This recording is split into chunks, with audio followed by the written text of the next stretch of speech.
वंदे मातरम। दोस्तों नमस्कार, मैं राधे श्याम यादव और आप देख रहे हैं मेरा विद्रोही चैनल। मेरे विद्रोही चैनल पर आप सभी का बहुत बहुत बहुत स्वागत है। आप मेरे वीडियो को लाइक करें, मेरे चैनल को सब्सक्राइब करें और बेल आइकन दबाना न भूलें, जिससे जब भी नया वीडियो अपलोड करूं तो इसकी सूचना सबसे पहले आप तक पहुंचे। चलिए यह जीवन क्या है और जीवन में दुख क्यों है, जीवन में इतने तनाव क्यों हैं, इतनी बेचैनी क्यों है और कोई भी आदमी अपने जीवन में खुश क्यों नहीं है। इस तरह के सवाल अगर आपके मन में भी पैदा होते हैं तो यह वीडियो आपके लिए है। इस वीडियो में ऐसे तमाम सवालों के जवाब मिलने वाले हैं जो सवाल आपको हर वक्त परेशान किए रहते हैं। आप इस वीडियो में अंत तक बने रहें। मित्रों, हमारा जीवन दुख और सुख का संगम है। जहाँ पर दुख समाप्त होता है, जहाँ से दुख की सीमा समाप्त होती है, वहीं से सुख की सीमा शुरू होती है। और हर सिक्के के दो पहलू होते हैं।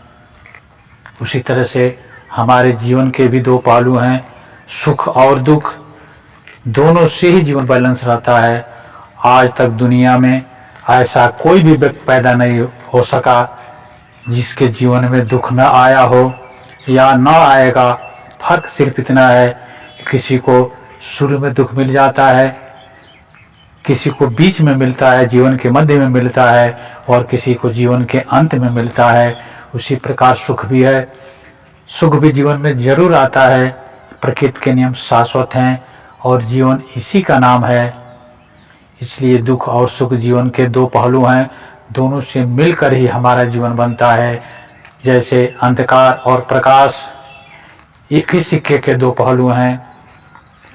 दिन और रात एक ही सिक्के के दो पहलू हैं, क्योंकि रात के बिना दिन का और दिन के बिना रात का अस्तित्व हो ही नहीं सकता। अगर हमें प्रकाश की व्याख्या करनी हो तो सबसे पहले हमें अंधकार को समझना होगा, क्योंकि अंधकार के बगैर प्रकाश की व्याख्या नहीं की जा सकती। किसी को अंधकार के बिना प्रकाश के बारे में समझा पाना बहुत कठिन होगा। इसलिए जीवन का बैलेंस बना रहता है, सुख और दुख। जिसे हम दुख कहते हैं, वास्तव में वह दुख है ही नहीं, वे तो परिस्थितियां हैं। आज बेटा बीमार है, यह दुख नहीं, यह परिस्थितियां हैं, यह जीवन की एक अवस्था है। बेटे की नौकरी नहीं लगती, यह भी कोई दुख नहीं, यह भी जीवन की एक अवस्था है। उसे नौकरी नहीं लगी, यह दुख नहीं, यह परिस्थितियां हैं। किसी भी कार्य में हाथ लगाते हैं, असफलता ही हाथ लगती है, यह भी दुख नहीं है, यह भी परिस्थितियां हैं। यह समय के हिसाब से सब कुछ बनता बिगड़ता रहता है। असली दुख तो तब पैदा होता है जब आदमी को अपने होने का एहसास होता है कि वह किस लिए इस दुनिया में आया है और जीवन का विज्ञान क्या है। जिस पल उसे जीवन का विज्ञान समझ में आता है, जीवन का व्यवहार समझ में आता है और उसके बाद जो उसके मन में वेदना उठती है, वही दुख है।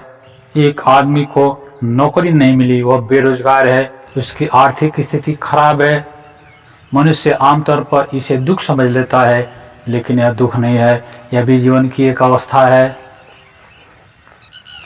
किसी को बच्चा नहीं है, किसी की शादी नहीं हो रही, किसी के पास रहने के लिए घर नहीं है, किसी के तबीयत खराब है, वह बीमार है, इलाज के लिए पैसे नहीं हैं, यह भी दुख नहीं है, यह भी जीवन की एक अवस्था है। लेकिन किसी के माँ बाप उसके आंखों के सामने गुजर जाते हैं, जवान भाई मर जाता है, उसके जवान बेटा मर जाता है और तब उसे इस जीवन का एहसास होता है, इस दुनिया की सच्चाई का एहसास होता है और तब उसके जीवन में एक गहरी वेदना पैदा होती है। जीवन की सच्चाई का पहली बार उसे दर्शन होता है और इसके बाद उसके मन में जो टीस उठती है, जो दुख का अनुभव होता है, यही सच्चा दुख है, यही जीवन का दुख है, यही वास्तविक दुख है। इसलिए दुख और सुख जीवन के दो पहलू हैं, इससे घबराने की ज़रूरत नहीं है। हम इसे दुख इसलिए मान लेते हैं कि हमें जीवन के विज्ञान का पता नहीं, हमें इस दुनिया के शाश्वत नियमों का पता नहीं। जो भी हमारे आसपास घटनाएं घटती हैं, जो कुछ भी हमारे आसपास हो रहा है या होता है या होगा, अगर हम सजग रहते हुए इन घटनाओं को देखें तो हम पाएंगे कि यह सब स्वाभाविक है, यह हमारे साथ ही नहीं सबके साथ होता है, और जो भी इस दुनिया में आता है उसके साथ होना तय है। लेकिन हम हर चीज़ को नज़रअंदाज करते जाते हैं और सिर्फ ईश्वर को खोजते हैं, अपने भाग्य को दोष देते चले जाते हैं। इसलिए हमें जीवन का एहसास नहीं होता। जिस पल हम अपने सजग निगाहों से, जिस पल हम अपने को पूरी सजग कर लेते हैं, फिर हमें इस दुनिया का कोई भी दुख छू नहीं सकता, किसी की मौत हमें विचलित नहीं कर सकती, किसी चीज़ का अभाव हमारे भीतर तनाव नहीं पैदा कर सकता। अगर हम अपने आप को समझें, इस दुनिया के स्वभाव को समझें, इस दुनिया के व्यवहार को समझें और इस प्रकृति के नियमों को समझें, तो हम पाएंगे कि यह शाश्वत नियम है, यह होना ही है, सबके साथ होता है। फिर हमें दुख नहीं होगा और तब हम अपने जीवन के उन गहरे विज्ञान में प्रवेश करेंगे। उन सच्चाइयों को जान करके हमारे भीतर एक जागरूकता पैदा होगी और फिर कोई भी घटना हमें प्रभावित नहीं कर पाएगी। कोई भी किसी भी व्यक्ति द्वारा किया गया कोई व्यवहार, चाहे वह सम्मानजनक हो या अपमानजनक हो, न तो हमें प्रफुल्लित कर पाएगा और न ही हमें दुखी कर पाएगा।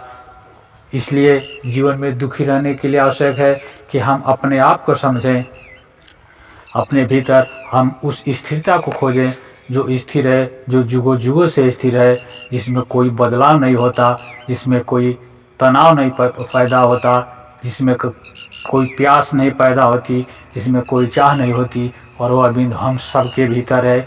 आवश्यकता है इस बिंदु को पहचानने की, इस बिंदु को जानने की, और यह बिंदु सबके भीतर है। लेकिन हमने इस शरीर को ही अपना समझ रखा है और दुनिया के जिसे हम दुख कहते हैं, वे सारे अभाव, सारी परिस्थितियाँ इस बाहरी शरीर से जुड़ी हुई हैं। इसलिए हम दुखी और तनाव युक्त रहते हैं। जिस पल हमें उस अपने बिंदु का एहसास होता है जो अस्थिर है, जो कभी नहीं बदलता, फिर हम सच्चाई में प्रवेश करते हैं और हमारा जीवन सुखी हो जाता है, महासुख बरसता है हमारे चारों तरफ। मित्रों, आप मेरे इस वीडियो को लाइक करें और अभी तक अगर आपने मेरे चैनल को सब्सक्राइब नहीं किया है तो विद्रोही चैनल को सब्सक्राइब करें। मिलते हैं अगले वीडियो में एक नए विषय के साथ। तब तक के लिए नमस्कार। जय हिंद, जय भारत, वंदे मातरम।